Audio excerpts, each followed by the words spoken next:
midsummer pipe smoke. This is a Hackert pipe. You wouldn't know it by its somewhat shrunken size. Jake Hackert carved this in 2006.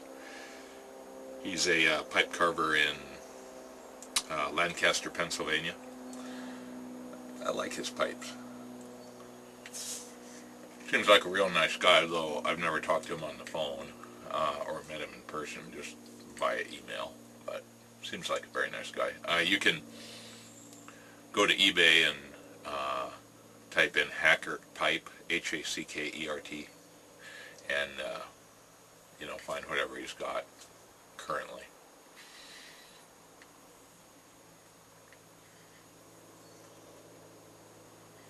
Everyone a good smoker, I will say. And what am I smoking? Something from Pipe Sister 68. Thank you very much, Lisa. Plum pudding.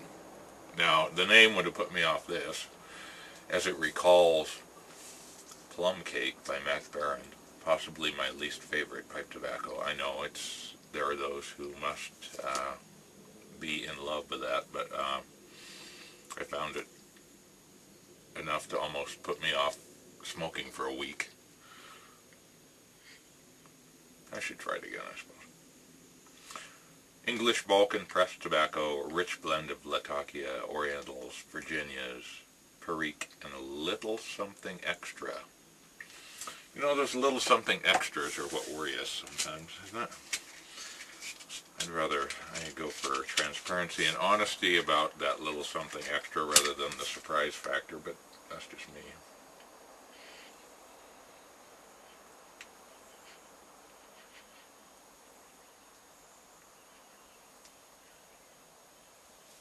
Pipe Friend CHS did a video a little while back, a few weeks, remarking something about parrot poop. Well, I'll tell you, this stuff is in cakes that looks a lot like, I don't know, Sasquatch poop. And it breaks down to a kind of a small flake.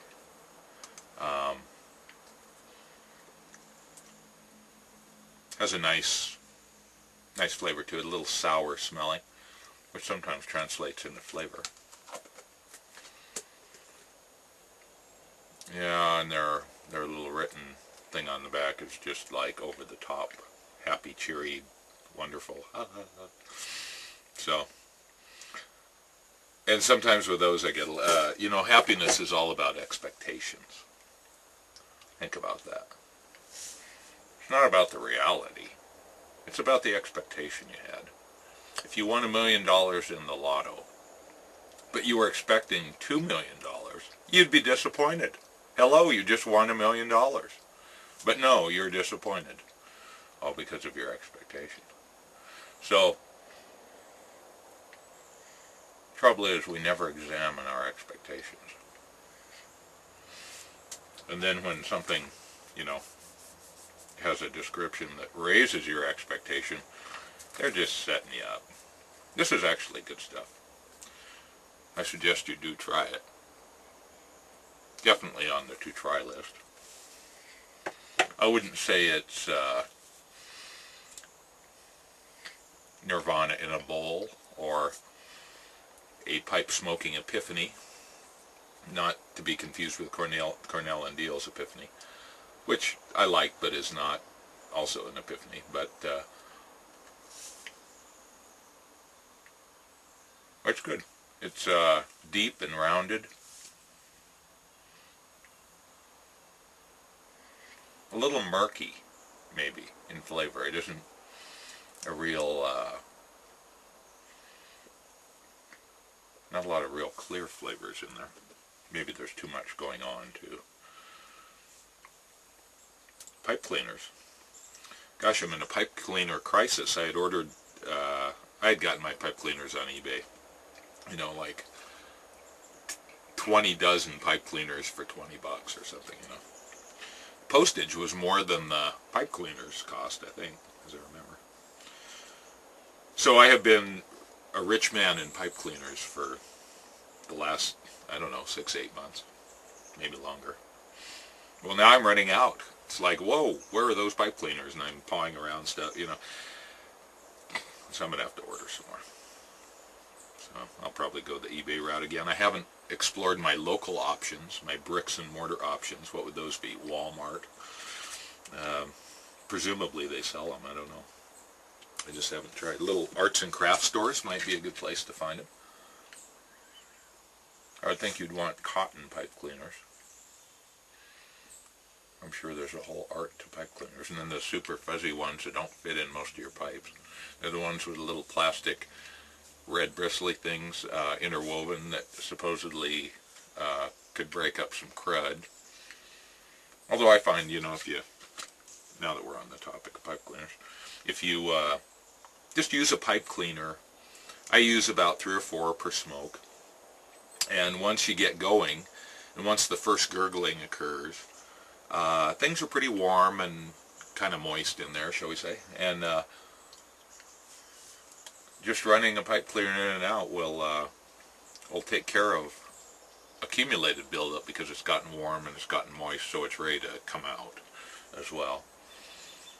So even on kind of cruddy pipes, which sometimes I get from eBay, I clean them up as well as I can before I smoke them. But I'm not a germaphobe, you know. And I figure, hey, we're pipe smokers. We're a brotherhood here, right?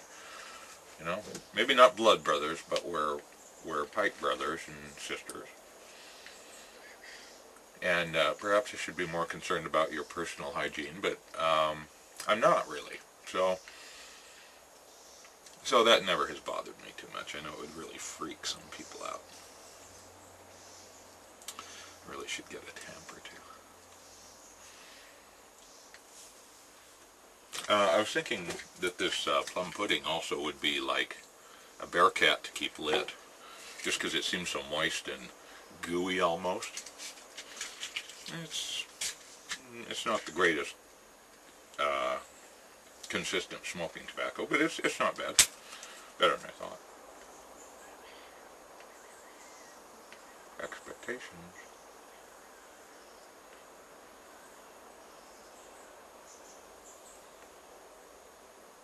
I like matches because they have that low temperature flame. They do leave you a match to dispose of, however. A low temperature flame that you can just move around in there and not worry about like doing damage to the wood. But you get a nice even char on the top. Good thing. They are a bear cat in the wind though. And I've stopped carrying my backup lighter, so if it's windy or, you know, I'm outdoors, this happened a couple weeks ago, I'll ask a cigarette smoker if I could borrow their lighter. And that stimulates a little conversation. It's a social break, so not a bad thing, I guess. But I notice how much hotter it seems, even just with a regular butane lighter. Heaven help you if you use those blue things, those soldering lighters. Wow. I wouldn't think